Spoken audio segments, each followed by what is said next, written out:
the What Bitcoin Did podcast.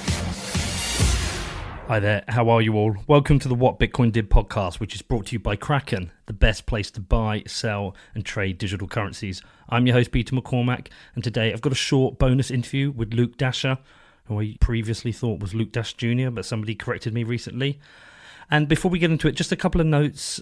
This was recorded at the Magical Crypto Conference, and we didn't have long. About halfway through, Luke realised he had to go for his presentation. So it's quite a short interview, and also Luke isn't a big talker, and also definitely the most smart person I've ever interviewed. So yeah, it's probably not my greatest interview, but it was fun to record, and it was great to hear from him, and I've tried to make this interview happen for about 14 months now, so it's definitely worth getting out there and letting you hear from him, but I definitely want to do it again in the future as well, because I think we could probably get into the detail a bit better. Anyway, before we get into it, I'm just going to do a very quick shout out to all my sponsors. So firstly, BlockFi, who are creating the future of Bitcoin financial services. You can earn interest on your crypto with their interest accounts, and you can borrow against your crypto holdings. If you're interested in trying it out, I recommend you do your own research, but then head over to blockfi.com, which is blockfi.com.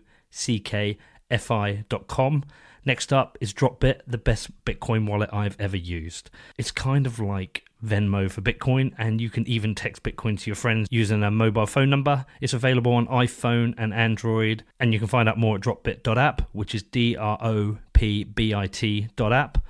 Next up is Aurochs. It's for you hardcore traders out there, the world's best crypto trading terminal, which is available on both Mac and PC. Using your API keys, you can trade on up to 9 exchanges, including Kraken. If you want to find out more, head over to getaurochs.com, which is GETAUROX.com.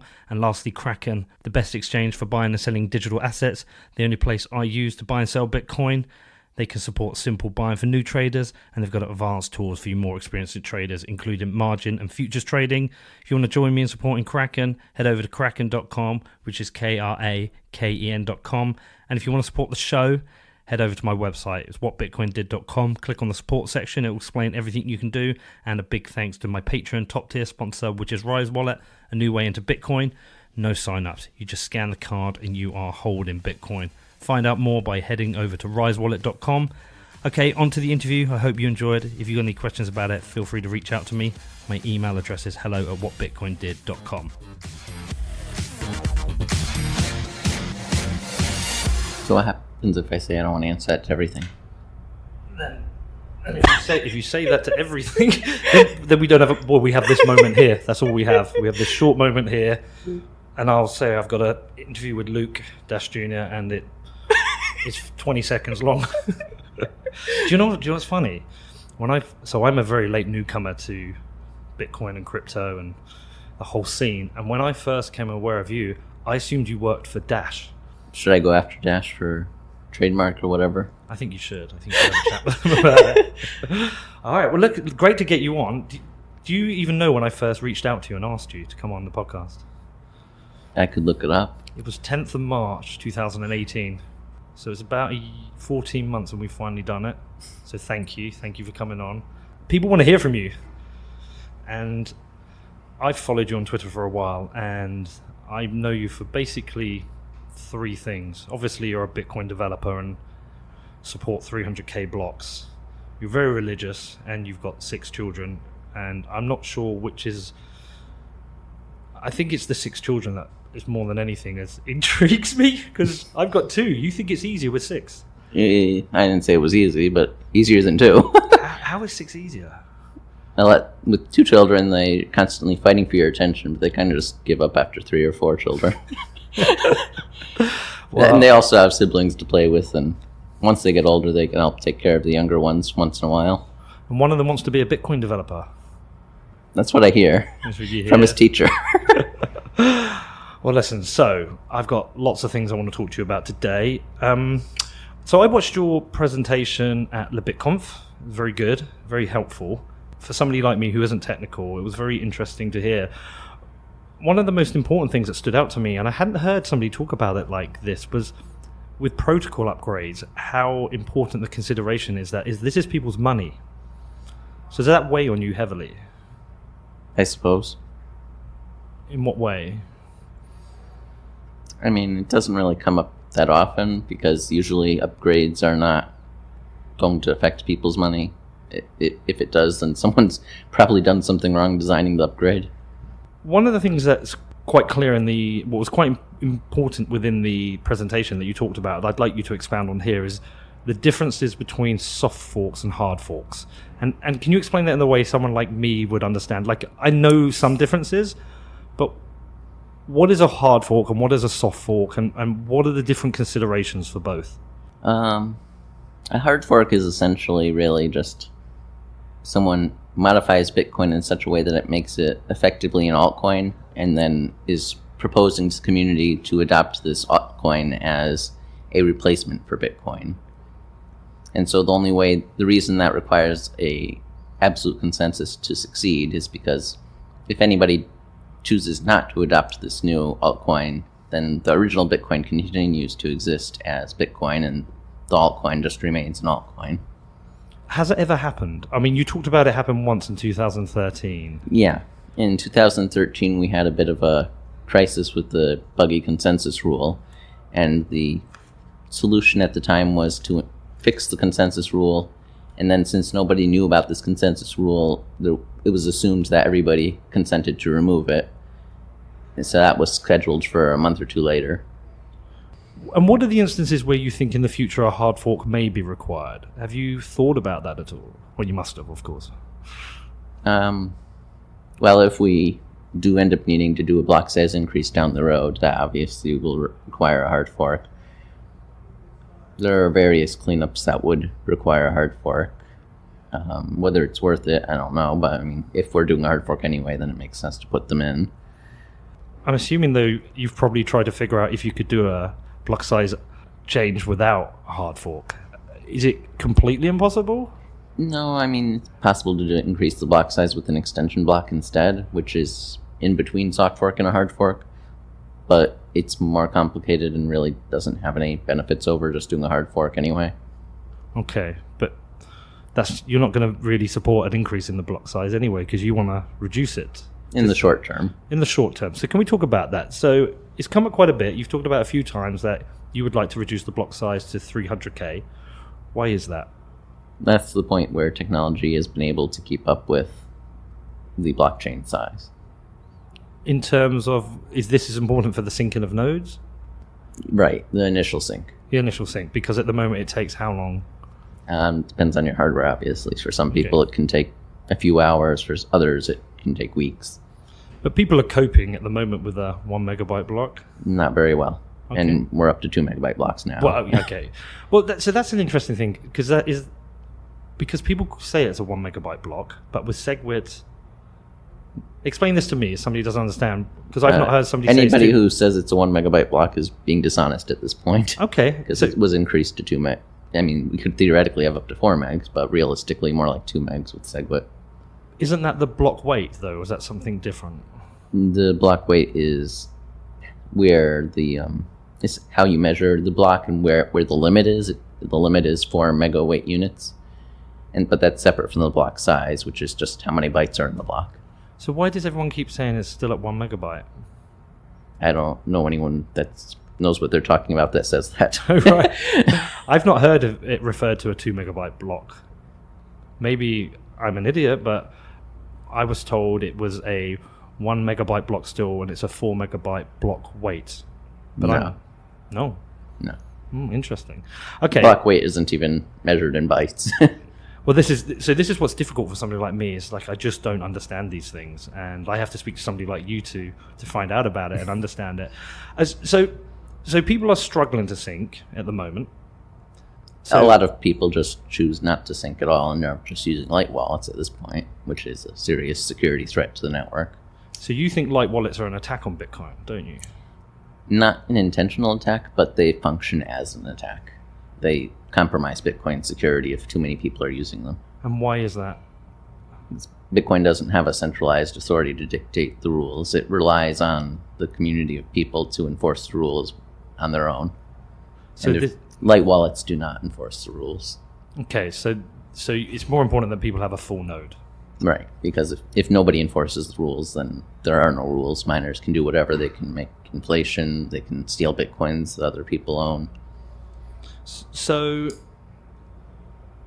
But we do have a lot of people running full nodes now, right? So why should everybody have a full node? It doesn't have to be everybody, just Okay. at least a super majority. How many do we have right now?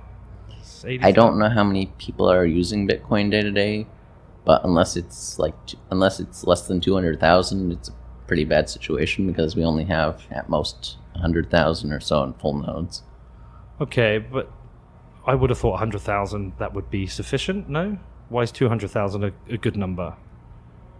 I'm not saying 200,000 is a good number of full nodes. I'm saying if we only have 100,000 full nodes and there's 200,000 people using Bitcoin, that's only 50% using full nodes. It's not even majority. But isn't that kind of realistic that a lot of people wouldn't have full nodes because it takes a lot of work? We're not all technical. That comes back to the block size. I mean, besides the whole blockchain size and the block size, the work of using a full node is very trivial. You just install it and use it like any other wallet. I think possibly for some people it is a lot more effort than they're willing to do. And I would have thought if we have another bull run and hundreds of thousands or millions more people start getting involved in Bitcoin, I would think very few would operate a full node realistically. That could be an issue. That could be an issue.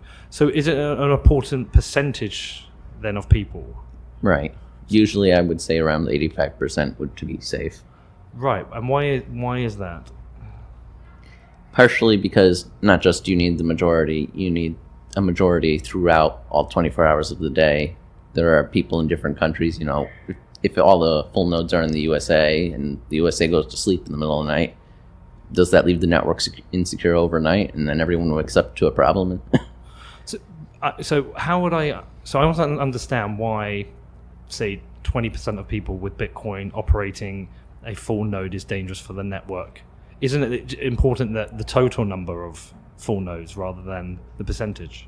No, because if you have 20% of the people operating full nodes, 80% are not, and then the miners decide, they're going to cause inflation without telling anyone, then you've got 80% of the people on the inflationary chain, 20% on the no inflation chain. The 80% are economically stronger. They can essentially bully the 20% into accepting the inflationary chain. Right. Okay. So if you wanted to go to the 300k block, how does it happen? You obviously have to go through. Do you have a BIP submitted for this? If there was community support, someone would submit a BIP at that time after discussing with the development community, the technical details, how we want this implemented. There would be a BIP submitted. The community would have to, in practice, upgrade to software that actually implements this soft fork. And this is all after there's community support to actually justify attempting it. And then once there's enough people running the enforcement software, the rule will effectively become, it can be activated one way or another depending on what the technical details of the BIP are, but when it activates, then blocks over 300k would be rejected by the network. Are you actively trying to seek support for this at the moment then? I think it needs to be a user-led effort. Okay. Are you actively promoting this to users to because there doesn't seem to be a huge amount of support behind it. It has less support than BIP 148 did at this time 2 years ago. Well, we'll talk about BIP 148 as well because that was a very interesting time as well. So what are the practicalities of, just say there was a BIP for this and it was approved and people supported 300k blocks. What is the impact of that? Whenever there's a soft fork, it essentially makes an exception for all previous blocks. So 300k blocks can be a soft fork? Right. Right, because you can go smaller with a soft fork. Right. Okay. So are there any negatives of going down to a 300k block? Depends on who you ask, I suppose. So what have you had fed back to you? What are people's concerns with it? One concern that a lot of people have is that it's likely we will need bigger blocks in the future. And the easiest solution for that is to just make the soft fork inherently temporary. Say after a certain block height, it ceases to apply automatically. Another obvious thing is people are going to have to adapt to having smaller blocks. People are used to just sending 10 cents here and there I mean, they probably can't send 10 cents already effectively, but if they send $1 here and there, it may be more cost effective to use Lightning or to use some other layer 2 technology. Because we will have more congestion. If everyone tries to, do all, if there's constant 2 megabytes of traffic, then obviously that's not going to fit in 300K. And you think a period of time with 300K would allow technology to catch up with how much data needs to be synced? Yeah. So, the technology has historically improved about 17%, 18% every year. And so if we keep the block size low enough so that will eventually catch up. right. How does Adam feel about this? Adam Beck? Yeah. I'm not sure. You've not discussed it with them. I don't think I've discussed it in depth recently. Is anybody else publicly supporting you with this, though? I think a lot of people consider it a technically good idea, but don't think it's worth the effort to get the community support for it. But you do. I'm not sure. You're not sure? Oh, you're not sure now? Okay. You think it's just too much effort? Maybe. Okay. BIP 148 itself was a lot of effort. Yeah, so let's talk about that, because I remember that as one of my early days of being involved in Bitcoin, because I joined in late 2016, and obviously all this crazy stuff to try and get your head around in 2017. And, we had the threat of Bitcoin being forked, being taken away from the core team, and you started the campaign for UASF. No, that was Shaolin Fry. Oh, was it not you? No. I was actually opposed initially. You were opposed to begin with. I didn't know this. Okay. So why were you opposed to UASF initially? And then why did I'd you have to change? go reread what I wrote. Probably just... probably didn't seem practical at the time. I hadn't given enough thought. But then you obviously did think it was important? Yeah. And why was that? What changed? I guess not so much the importance changed as much as the practicality of it. And at some point it became where there was going to be a split in the rules. At least some people were going to run BIP 148, even if it made an altcoin. And then at that point, the safest route forward was to just get everyone else to join in with that. And I guess this did a lot to prove the importance of full nodes. Yeah. Because full nodes... So explain the relationship between full nodes and miners, then. The miners make the blocks, the full nodes verify them. And so if the nodes adopted UASF, what would have happened to the blocks created by the miners? The miners would be creating invalid blocks. It'd be no different than if they made inflationary blocks or stealing blocks. Were you ever worried about the hard fork happening and Bitcoin being taken away from Core? Was that a concern at the time? Core doesn't have Bitcoin in the first place. Well, yeah, but do you know what I mean? In terms of... And people also start altcoins all the time too. Yeah. It's not like anything there was really a new thing. But it must have still been concerning at the time of what was happening with Bitcoin, especially as you've worked on it for years. Mm-hmm. Maybe. I don't recall. Okay. You were the person who managed to solve SegWit as a soft fork, I believe. Is that true? I didn't consider it solving it at the time, but I suppose so. Well, it wasn't believed it could be done as a soft fork initially, right? I assumed it was obvious to everybody, and everybody else apparently assumed it wasn't possible. Well, so this is where, I talked to Adam about you, and he said Luke is on a different level. Like when Luke looks at things, he sees it almost like the Matrix and can figure things out that nobody else can. So for everybody else, nobody else realized it could be done, but you were like, oh no, I've got this. It actually came up in a completely different discussion. Another developer had suggested having soft forks be plugins for the consensus system, so that just these plugins could be released and users could decide the soft forks that way. And I was pointing out, I simply, pointed out that this plugin system he was proposing wouldn't work if we did SegWit as a soft fork. And everyone else is like, wait, you can't do that, can you? Well, you figured it out. Apparently, yeah. Apparently. What are your views currently on Lightning, and how exposed are you to working on that? I haven't done too much work with Lightning so far. I ran a C Lightning on testnet maybe a year or two ago and lost all my testnet. Well, not all my testnet coins, but all the ones I put in it. Reckless. Well, that's what testnet's for. Yeah. Do you are you a big fan of Lightning, or are there any other scaling options that you're also a fan of? I mean, even before Lightning, there were scaling options. There was obviously the centralized exchanges, which aren't the best thing, but depending on what you need to do, if it's just a coffee fund, it may be good enough. There was open transactions where you and a group of friends or whatever would just form essentially a federated side chain, like Blockstream's Liquid has become, and between you could then do Lightning type stuff, or layer 2 stuff in general, really. Are there any other options out there outside of Lightning that people like you are considering? Besides those two I just mentioned. Yeah. Any others? I mean, we'll probably come up with some in the future. Nothing's coming to mind at the moment. Yeah. But there's always improvement to be made down the road. What are your views on fungibility with Bitcoin and the future of fungibility with Bitcoin? Hopefully it will improve. I've had some concerns that some people involved in Bitcoin are opposed to it. Earlier you mentioned examples of hard forks. That may be one of them in some ways. To get confidential transactions type stuff, that would probably require a hard fork. And it may be difficult to get consensus for that.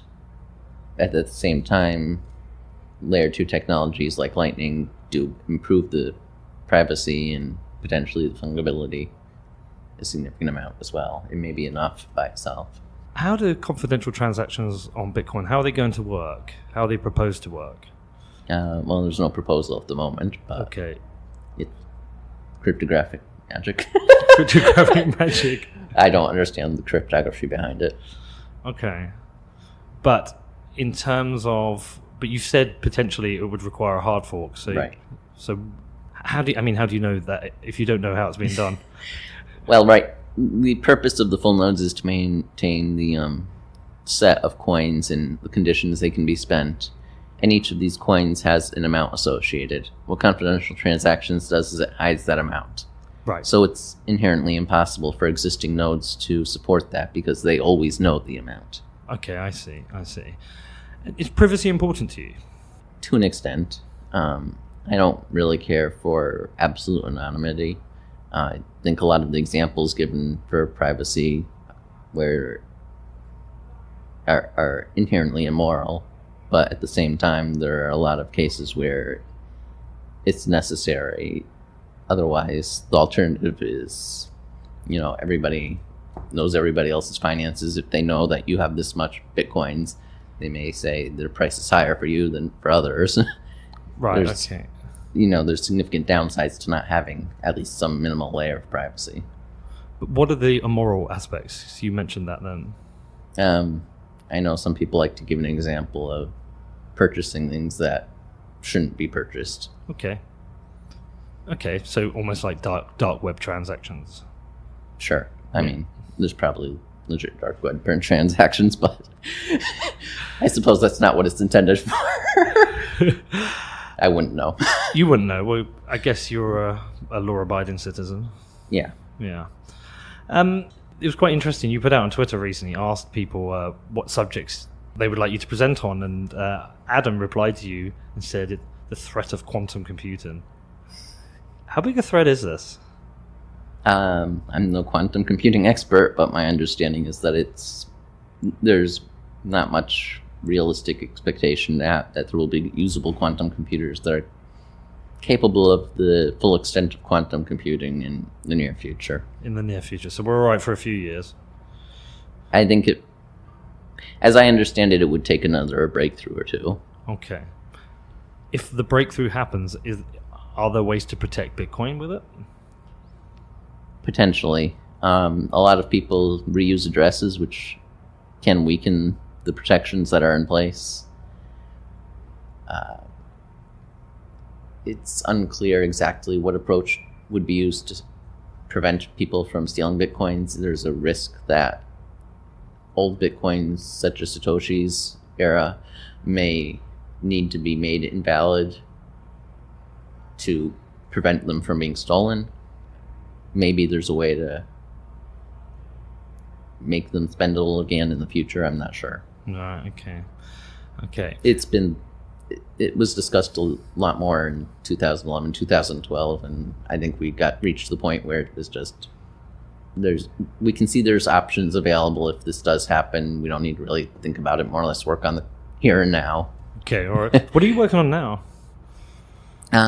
Lately I've been trying to focus on making it easy for people to use their full node with mobile wallets and otherwise light wallets. The combination of the full node with the light wallet is the full node gives them the full node security. So even if you don't have a full node on your phone, which is becoming less and less practical, you can have your full node at home and then have your phone wallet contact your full node at home. Okay. What about Neutrino? What are your thoughts on that? Really no better than the existing light wallet stuff. Okay, interesting. So why are people such a fan of Neutrino? And because I was under the belief that it's going to be very important for Lightning, and also somebody talked about wanting it built within into the Bitcoin protocol. So you're not a fan? No, there's not much use case for it, I suppose.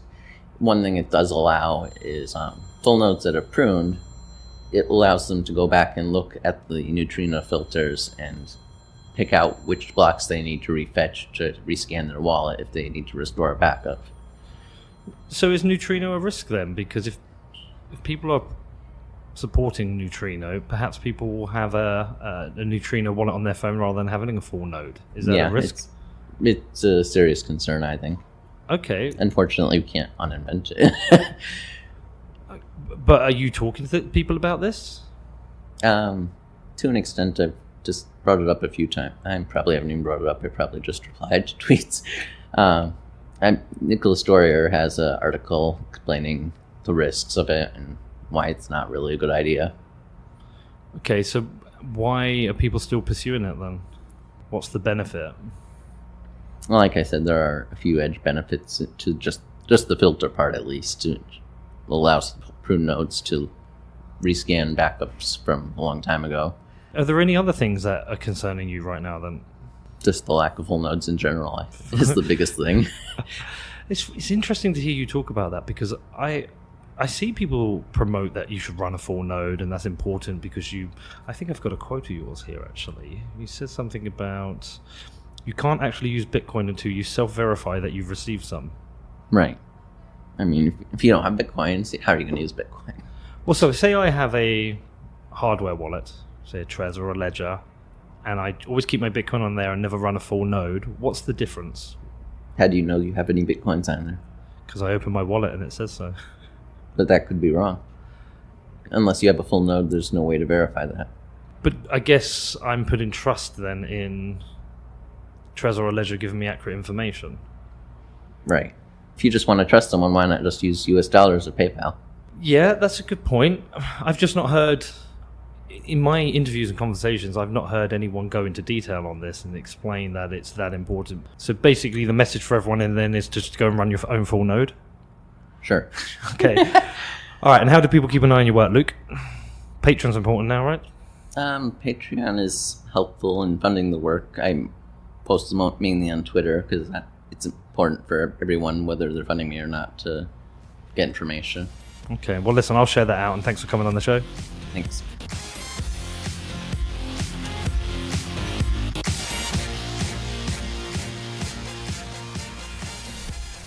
Okay, so what did you make of that?